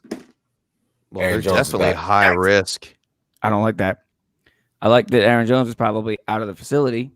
I thought you had a trade for me, man. That's not good breaking news. What are you talking about? Will Fuller gets traded to the Packers. That would have been dope. That's what we were waiting for. I agree with you there, man. Listen, okay. That breaking news drop, thank you, Chef, for putting that together because it's perfect, but it creates a lot of tension. So I guess we have to determine what's breaking and what isn't. It's breaking for me because I have Jamal Williams and Aaron Jones and A.J. Dillon kind of everywhere. So it's very important to me, and hopefully important to folks who's listening right now. So there you have it. What was I gonna do? Not break the news? No, you gotta break the news. Not break the news. All right. No, let's get back to that Saints side of the ball. I was gonna say, let's finish up with the Saints side. Saints versus Bears. Chef, take it away. What do you got? Breeze finds a way to win again, even hitting Taysom Hill on a receiving touchdown. Taysom Hill, 14.5 fantasy points. I love him. Yeah, I mean, you can't really trust him too much for a fantasy basis, but he's fun to watch. I'll give him that. Another face that we saw, another guy get in the end zone. Jared Cook, 5 for 51 and a touchdown. And Juan, we touched on this a little bit, saying that he would be a viable target with Michael Thomas and Emmanuel Sanders out of the game. And Kamara, of course, Alvin Kamara. What can you say about the 163 guy? all-purpose yards. It seems like man. whatever the defense tries to do, Man. he just goes right through them regardless. And if you have him in your leagues, you got him a little bit later than those top running back picks. You know, I guess he was going 5, 6, even 7 or 8 in some drafts. And you were rewarded because he, you know, with Michael Thomas being out and Emmanuel Sanders being out, like we said, he is the focal point of that offense. And I think he will be even when Michael Thomas comes back.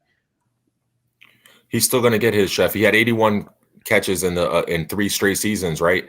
And now you find him in this year, and he's already had 3 games where he's got double-digit targets.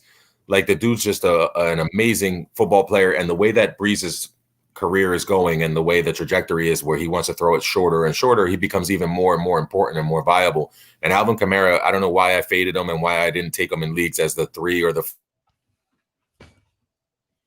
Oh, he kind of froze there. I think he froze. The 3 or the 4. Well, you know what it is? Because we had names like Christian McCaffrey, Saquon Barkley, of course. and you know, even Derrick Henry, who came on strong from last year, Ezekiel Elliott. So they clouded that. Yeah. They clouded that decision in the earlier of the year, and we were not expecting for CMC and Saquon Barkley to go out so early. So yes, Juan, to your point, that's why we were masked on Kamara, and we had a healthy Michael Thomas there who flourished as the wide receiver 1 in the league.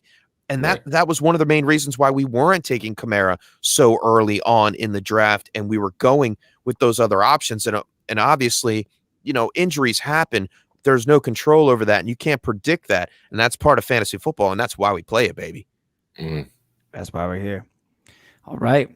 That I think that wraps up Saints Bears, right? Yep. Yeah, man. Let's move right into this West Coast feast. Yeah, let's do it. Niners Seahawks. Seahawks win 37-27. Russ keeps cooking, boy. He doesn't stop cooking. Juan, run down this one, man.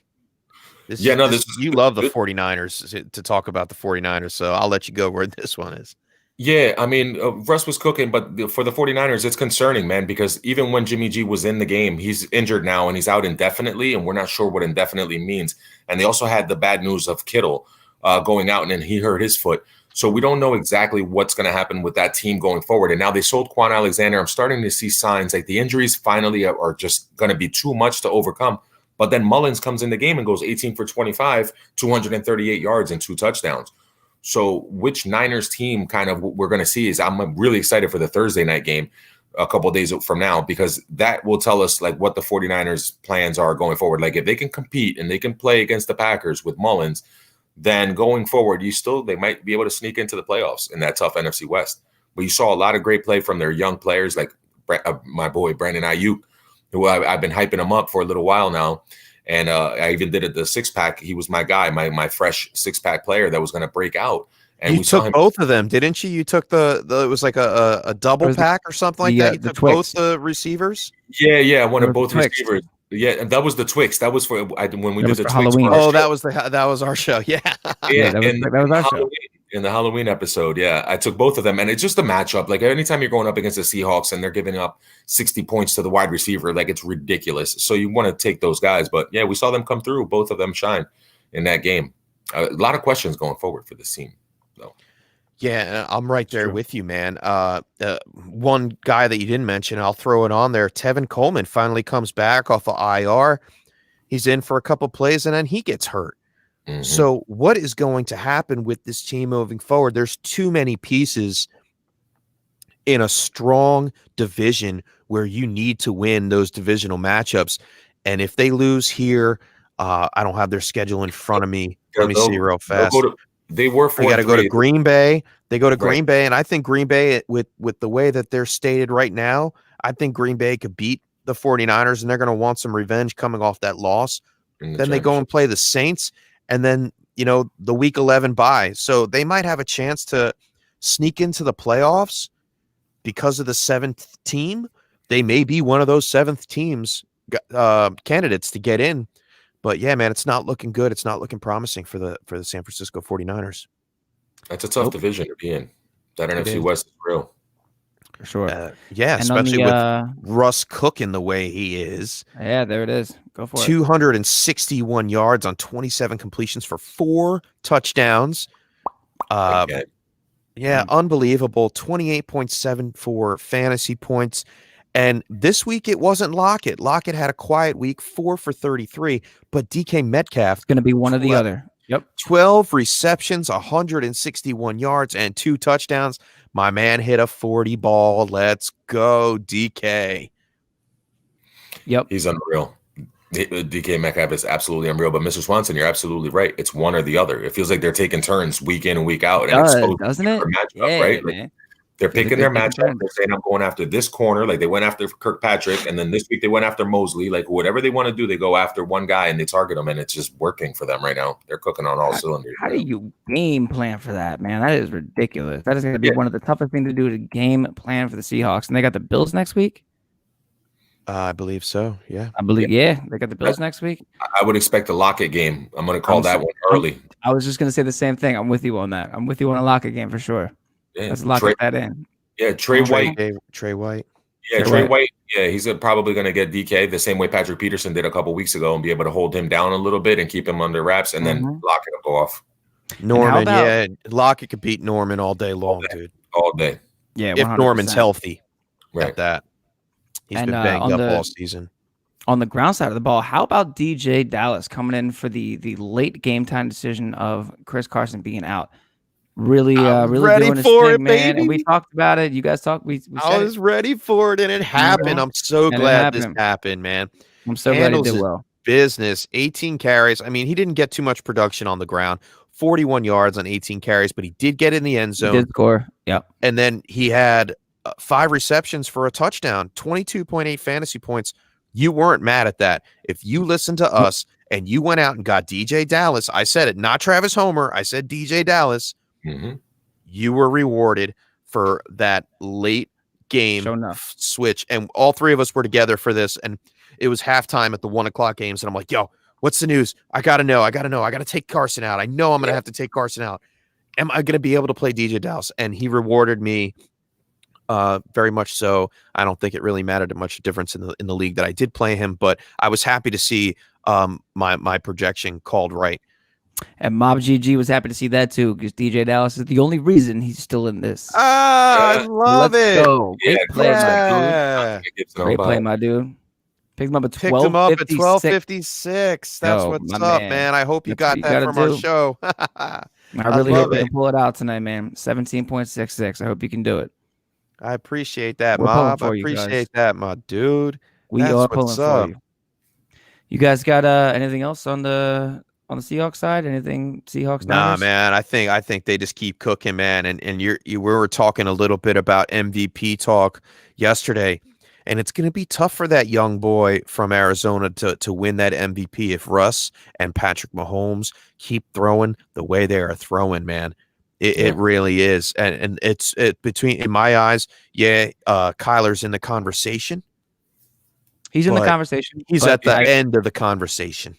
Right. I think if he beats Russ again, then it becomes Mahomes wins the MVP again, because the way Mahomes is starting to click a little bit, I'm scared. I'm just saying it now. I'm scared. It took a little while for the season to get progressing, but if he was like he was yesterday, dude, look out. Well, he was playing against one of the worst teams in the NFL. That's true. But regardless, yeah. Speaking of 2 of the worst teams in the NFL, let's move on to the Sunday night game. Let's go. Birds, Cowboys. You got your win, Cowboys, but how good does it feel? It does feel good. How good does it feel to know that you almost lost to a banged up Cowboys team? It feels terrible. Yeah. It feels they good. Gave you the part where what I was confusing was they gave you guys a safety. Yeah, they literally threw the ball into the back of the end zone. I've never seen that. I never saw it before in my life. Okay, I was gonna say I wanted to ask you guys if you'd ever seen that. I meant to ask earlier. I have never seen that to the point where I had to rewind it for a second. Like, what? One of the weirdest moves, followed by one of the strangest and honestly most creative kicks, when they just booted it right up in the air and let the wind do its thing and try to get it back, because I mean, Zerline's had he's done the onside Crazy kick kicks. magic Yeah. before. He came, because of that, they came back and beat the Falcons. And at that point, it was kind of like the whole game's up in the air, no pun intended, with the football. But wow, man, it is a crazy division, and I really thought this one was going to be spread out way differently than it was. I feel like there were so many opportunities for us to do better on the Eagles side of the ball. I think maybe the play calling had something to do with it. On a 4th and 1, we made a questionable throw to the sideline that when we should have just punched it in and then drove down the field to kick at least a field goal before the half. Wentz had 4 turnovers. Yeah. Finishes with 15 completions for 123 and 2. Not a great fantasy day, but let's talk about Wentz in fantasy up to this point. Believe it or not, and Juan and I were talking about it. Yeah. He is ranked, number 5 in fantasy points for the quarterback position. Well, I mean, that could be top today when Brady steps on the field. We don't know that for sure. But yeah, right now, I mean, he's one of those teams they're one of the teams that have played 8 games in a row and haven't had a bye yet. And he's been doing pretty well, man. He with what he's had. Travis Fulgham did a great job yesterday, 6 for 78 and a touchdown. Dude, he is a weekly start. 100%. It is time. He is a weekly start. Comes out with 19 fantasy points on the day, and then you see Rager starting to get involved. And I think if Miles Sanders was on that field, it would have been a little bit different. It looked like Boston Scott couldn't get things going. He just didn't have the size to get through that defensive line, and he didn't cut the corners right. He got kind of left out there on the outside too fast, and the defense rushed him more so than I guess they wanted. That's why you saw Corey Clement come in, start getting touches.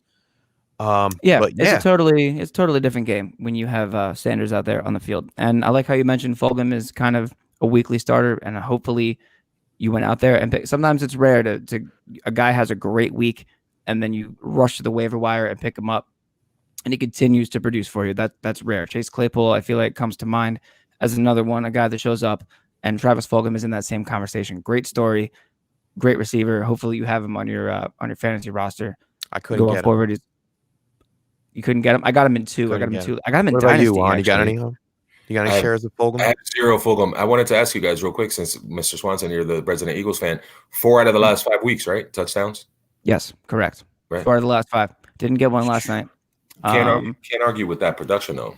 I mean, got one last night, but 4 out of the... No, that's 5 out of 5. No, it's 4 out of 5. Is it 4 out of 5? He didn't score against the Giants. Oh, okay, that's right. Yeah, so 4 out of 5. Still had a good game. Yeah, great. Still had a great game. So that's 5 weeks in a row where you've been able to start him, and if you pick them up, like Mr. Swanson said, you're ahead of the game right now. I'll put it in perspective for you. He hasn't scored under double-digit fantasy points since he started in Week 4 against the 49ers. The highest he's had is 31.2 fantasy points against Pittsburgh, and the lowest he had was against the Giants, 12.3 fantasy points. So that was against Pittsburgh versus against. Yeah, so still doing his thing. On the other side of, not the other side of the ball yet, but guys who didn't do what you thought they would do. Goddard, 1 target, man, for 15 yards, and that target didn't come until, I believe, the 4th quarter. Do you think he's all the way right? I don't think he's all the way right. Yeah. Healthy, you know what I mean? Like, was he fully healthy? Like, what was his snaps? I'm not sure, if you can relate one thing to the other. I know that the Cowboys got back late in Van Der Esch, and their defense looked a little bit different. Yeah. Because that was part of the problem with Wentz turning the ball over, was Van Der Esch, number 55, being back on the field. Like, it changes the game a little bit when you have an extra good linebacker in there with Jalen Smith. So if you have a little bit of an uptick there on the Cowboys defense, and maybe that contributed to it. Yeah, and the offensive line had problems going in. They have some secondary players in there. They're not fully 100%. So, I would think that Goddard stuck around the goal line. I mean, he was in there. From what I'm looking at, is 83% snap share. So yes, he was on the field, but I think he was more there as a blocking tight end. As a blocker, to keep Wentz upright. Because if Fulgham is going to be the target, and Jalen Reagor comes back and he starts to be a target, they may be switching the game here and going away from that 2 tight end set that hasn't been working for them anyway. The two tight end set worked when Goddard and Ertz were both healthy. And B, when we had a healthier offensive line. So you have to go away from that. It's only it's only how the script of the game is going to go. So I agree. I think they're getting away for that for sure. Miles And Sanders. yeah, You're just Miles and Miles Sanders is Sanders, out. that's a huge piece too. So you have to, you got to play your cards. You lose this piece, you have to fill it in with another piece. And I think we did a nice job of that last night. I think it could have been a lot stronger, but it is what it is. I'll take the W. On the other side of the offense, the Eagles defense, real winners here. 4 sacks, 2 forced fumbles, a touchdown. The safety that they gave up, I had to throw it in there. Yeah, no. Great day for the defense. If you stream the Eagles defense, which I actually streamed Eagles defense over the Colts defense, the Colts I pretty much drafted. As you guys know, I drafted them in most of my leagues. I start them every week. I had picked up the Eagles last week to fill in for the Colts bye, and I rolled them out again this week against Dallas. And it worked out. And then on the other side of the ball, not too much going on there. And one bright spot that I want to point out, Dalton Schultz. Oh, no, I mean, 8 for 53. Yeah. He did have 11.3 fantasy points. And if this is going to be the Cowboys offense moving forward, having trouble moving down the field, we saw Amari Cooper not get targeted until the 4th quarter, which was crazy. Slay. And Dalton Schultz was yeah. Slay. But Slay went out. Slay went out in the 4th quarter. Yep. And I think that's kind of where Gallup started to get, because I said I thought Gallup was going to be erased. He ended up leading the team in targets, 11 targets, 7 receptions, 61 yards for a total of 13.1 fantasy points. Decent day for Gallup. Disappointing day for Cooper. Disappointing day for Zeke owners as well. Wow. Yeah, I mean, that O-line just looks terrible. And Chef, go ahead, Juan. We've been talking about it for a little while now about Zeke and the O-line and the way they've been banged up. And he was my beer last week that I was pouring down the drain, my skunky beer for the rest of season on Zeke. And even in Dynasty, like, it's time to maybe consider trading him for whatever you can get. The problem is that the price now is so low that you're not going to be able to get a return on him. Now it's too late. And now he's about to go through that gauntlet of tough games and tough matchups. And Dalton they still said he hasn't cleared the concussion protocol, so we don't know if he's coming back. That just doesn't look good for Zeke right now. Yeah, well, I mean, they go up against Pittsburgh next week, and then they get a bye in week 10. The rest of their schedule is Minnesota, Washington, Dallas, and then Cincinnati, San Francisco, and then they see the Eagles again in week 16, and that may be the deciding factor on the division. Who knows the way our division is going this year. But yeah, I mean, in Dynasty, I'm holding. You can't really do anything. You're not going to get the value that you want from him. Especially if the news comes out that Dak Prescott gets a new contract before next season, speaking Dynasty right now, if Dak does get a new contract next year, which he most likely will, then I want to say that his stock will go back up. Zeke's stock will go back up with the assurance that Dak is coming back to run an offense that he did great in before he got injured. For sure. He's still a top 15 quarterback right now, Dak, I think. Yeah. It's amazing. We're looking at the stats today. Yeah. But for the rest of the season, yeah, it's going to be tough sledding for Zeke. You have to roll him out there. I mean, if you want to try to flip him for something, I think maybe he's worth right now maybe a Kareem Hunt. It's the name, Chef. Like, you can move him. Yeah. You can move him because of the name. Kareem Hunt's probably a good but everybody's seen it. Everybody saw that primetime game last night. Yeah, but they'll still believe in Zeke and bouncing back and all that. You're going to give me Zeke, I can win a playoff run with him. And we know that the Bengals are better than people think against the run. The Washington football team is better against the run than we think. And he's got to play those Eagles again in that championship game. So championship week, are you playing him or are you playing James Conner? You know what I mean? Like, you might play Conner. So if you can trade him for Conner, the other person might think they're stealing, but you're actually the one that's going to benefit. You might be able to get, and this is a good point, Juan. I'm glad you brought this up. You might be able to get like Myles Gaskin and a throw-in. And a receiver throw-in or something. Yeah. Yeah. Like maybe, I don't know if a Will Fuller, but you might be able to. Myles Gaskin and maybe a Darnell Mooney or something like that. Smith. That looks like I wouldn't go for Traquan Smith with Michael Thomas coming back. Is he coming back? Yeah, he's maybe. Yeah. If I wanted to every say, week he's coming back. He's the boy who cried football. I mean, it could be. It could be Sterling Shepard. If Corey Davis It was could be, under yeah, you. yeah, it could Corey be like Davis. Sterling Corey Shepard, Davis. or it could be a Dalton Schultz. You know, Corey like if Davis. you need a tight end or something like that, just throw in a tight end Like and get something out of it. At least you get more fantasy points than you put the other two together. Yeah, that's what I mean. Optically, like it looks bad if you trade Zeke, but if you trade Zeke for Myles Gaskin and Corey Davis, the person that's giving you Corey Davis and Myles Gaskin thinks they're stealing, but in reality, all you're giving them is a headache. You're shipping off a maybe will perform, maybe won't perform guy that you have to start every week. Right. Yeah. So, I only own Zeke in one league, and it's a dynasty league, so I'm pretty much stuck there. But you're stuck. it is what it All is. right. Let's get into this Monday night matchup. We already touched on it a little bit. Let's do it. The Buccaneers are coming into the Meadowlands and the MetLife Stadium, and I need a MetLife miracle to win against the Tampa Bay Buccaneers. The spread is 12 points. The over-under is 45. I believe it went up to 46 on DraftKings this afternoon. I didn't get my bet in time. Damn it. I'll look at it right now. Key injuries, I don't know, and I'm looking here now, and I want to Juan, if you want to filibuster for a minute, I want to check some of these injury reports. Devontae Freeman is out. Yeah, he's out. Yes, he is out. He said they said he had a chance to play, but he is definitely out. And then Tampa Bay, we know Godwin is Godwin is the only other person that is out. 46 and a everybody else half. is in. Gronk is in. Scotty Miller's in. Will Hernandez, we already said that he has the 2020 disease. And Sterling Shepard with a questionable shoulder and toe, he's going to play. So I don't know, man. I'm downgrading a lot of these Giants today. Gronk don't play.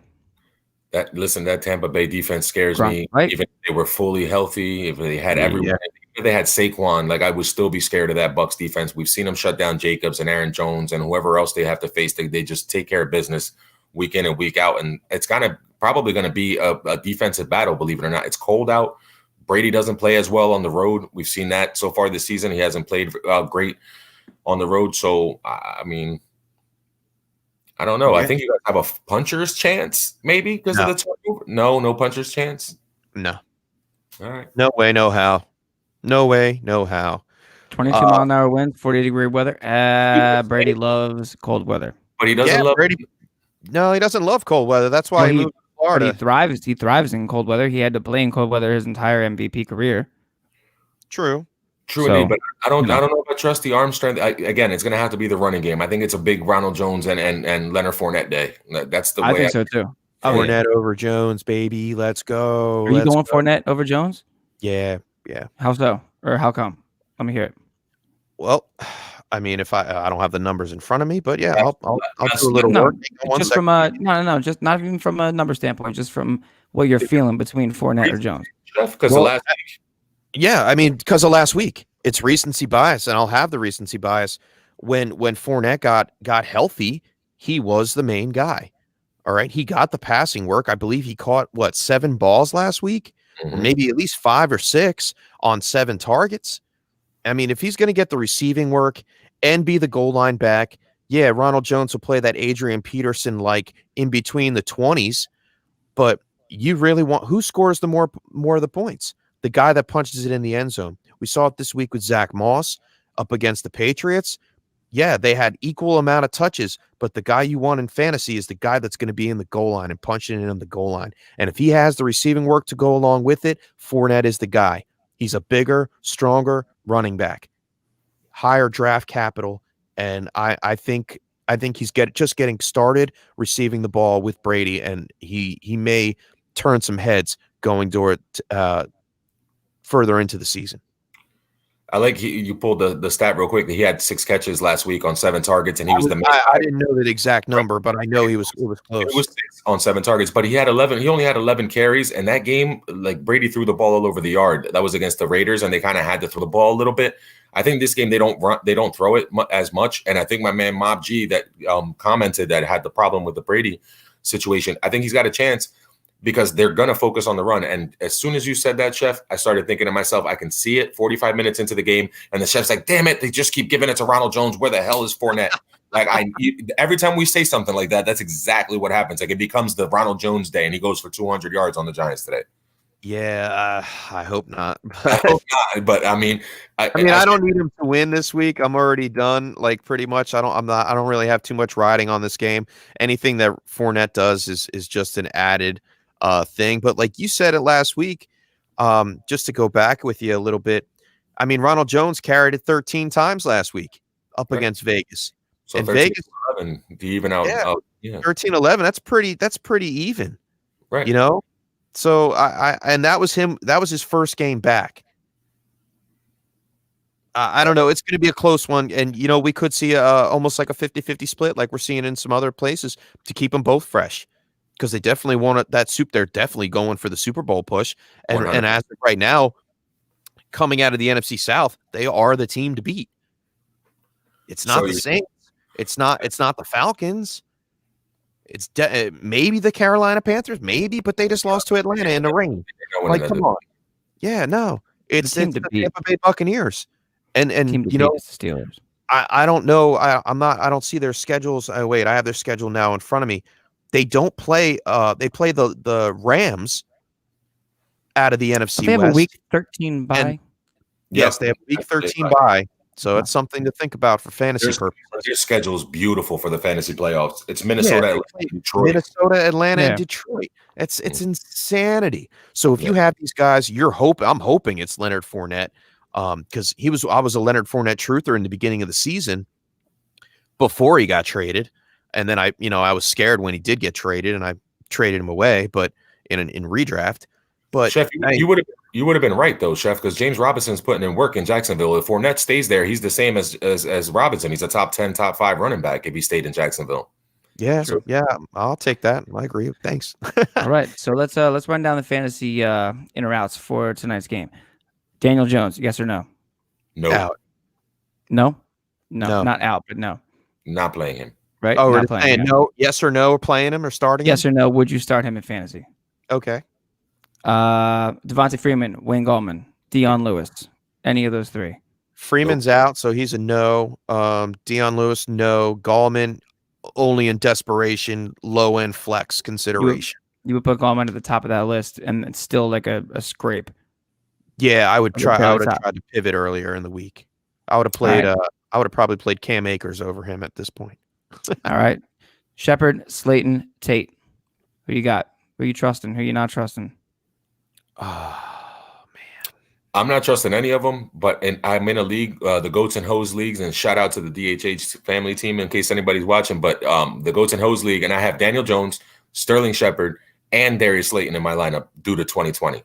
So and the various things that have come with it this year. So I'm actually playing them in a lineup, but I don't think anyone on the Giants is going to have success. Not even Evan Ingram, who's my boy and I love. He'll probably go off tonight and he'll score a couple touchdowns. Go Evan Ingram, but I can't rely on anyone against that Bucs defense. Defense travels. Yeah, and that pretty much covers what I was going to go to next. I was going to go to Evan Ingram. James, you got anything else on that side before I go to the Bucs? On the Giants side of the ball, yeah, you really can't trust any of them. You really can't. It's tough, man. Like I was trying to avoid it and I have Slayton going in a couple leagues. I mean, I guess he's got the best shot.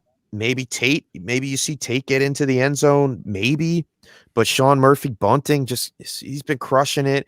Jamel Dean has been crushing it. Carlton Davis has been crushing. Like these guys are shutting wide receivers down. So why would you want to even take a shot? And correct. If you didn't have another pivot, like if you're in a deeper league, in a 16-team league, or in dynasty leagues where they're your only starting players, well, then you just you roll with the punches for this week, and it doesn't look good for you, my man. That's the truth. If you're one of those guys that if you're starting, say it's Monday night and you have Shepard or Scotty Miller, who are you starting? I'd be happier with Scotty Miller. Okay, all right. We're gonna start there. All right, Shepard or Tyler Johnson. I'm physically right now putting in Tyler Johnson over Sterling Shepard. As you asking that question, I swear that's exactly what I'm doing right now. Really nice. Yep. All right, I'm gonna give you one more. I'm not playing Tyler Johnson, and I already have. Tyler Johnson. You would play Sterling Shepard over. No, I wouldn't. I would go with Shepard. I know. Yeah, that's what I'm asking. One or the other. Shepard, and I know the Giants are going to play.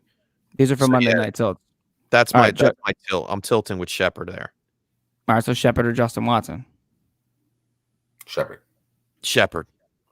Shepard or Mike Evans? Evans. Moving on. Easy. All right, All right, moving on. Buccaneers side of the ball. Tom Brady, you're starting him 100%. If you got him, roll him out. Good luck.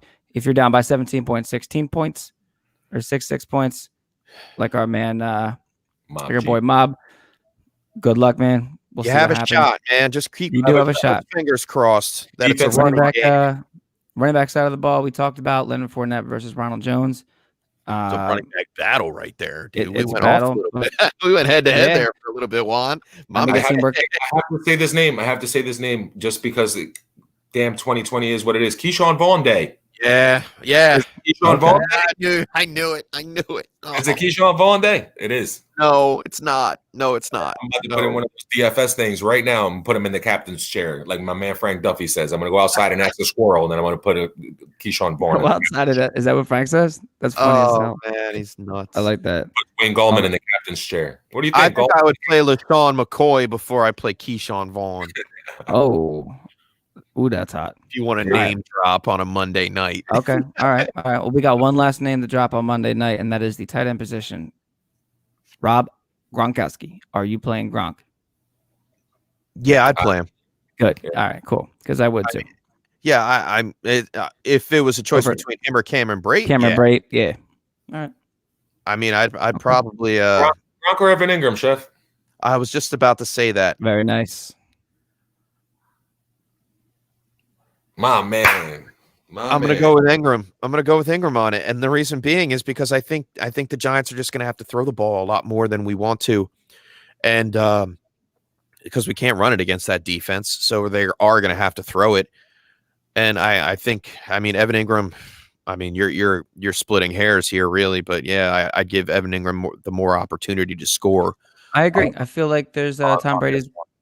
Yeah, he's got his weapons, and I think there's Gronk probably will score and he'll have a decent game, but I think Ingram will have a better game.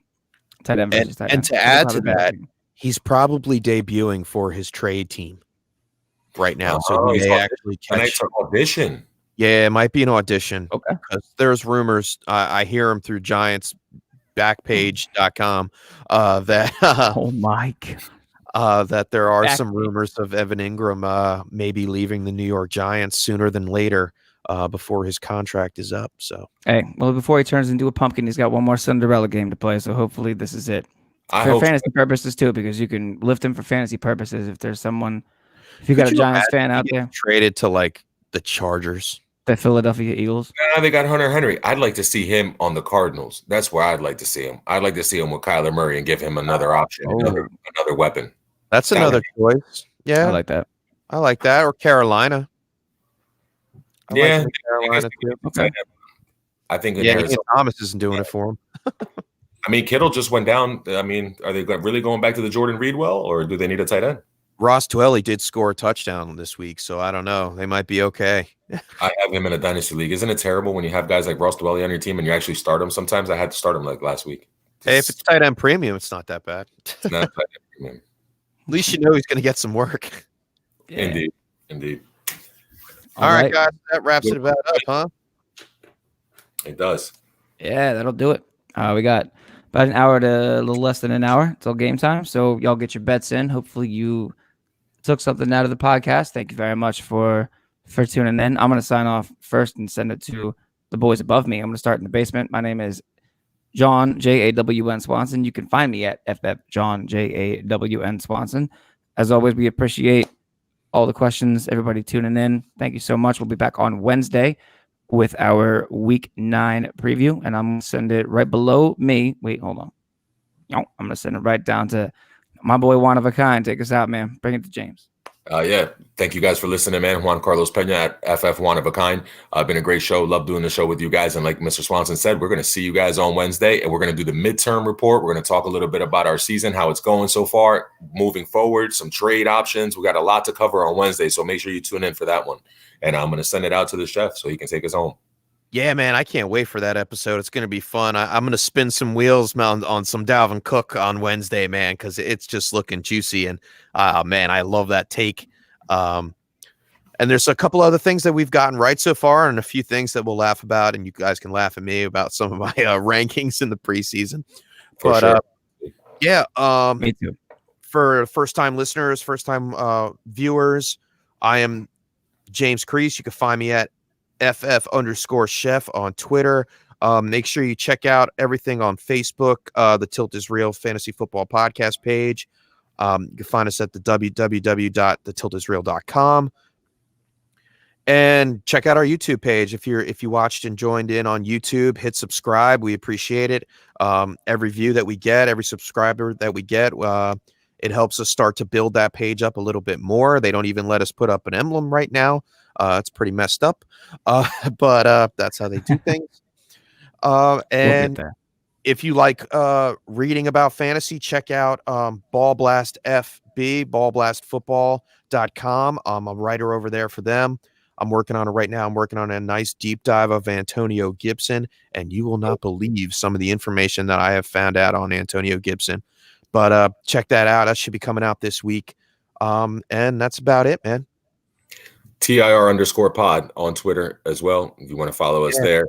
And at Join Our Circle _ coming up with big things too. We'll be doing our 6-pack Wednesday, Chef Corey Spela. Yeah. So we got a lot of stuff cooking, man. The chef don't stop cooking. Been cooking up a lot of stuff this year, and a lot of it's been good, man. So let's keep eating, boys. Yes, sir. Let's keep eating. You guys have a great night. Good luck to everybody, and we will see you on Wednesday. Peace. Go G-Man, baby. Yeah, Big Blue in the hell. Let's go. Let's go. Let's go. I hope you have that same energy. Thank you for listening to the Tilt is Real Fantasy Podcast. Check out our website at thetiltisreal.com for weekly articles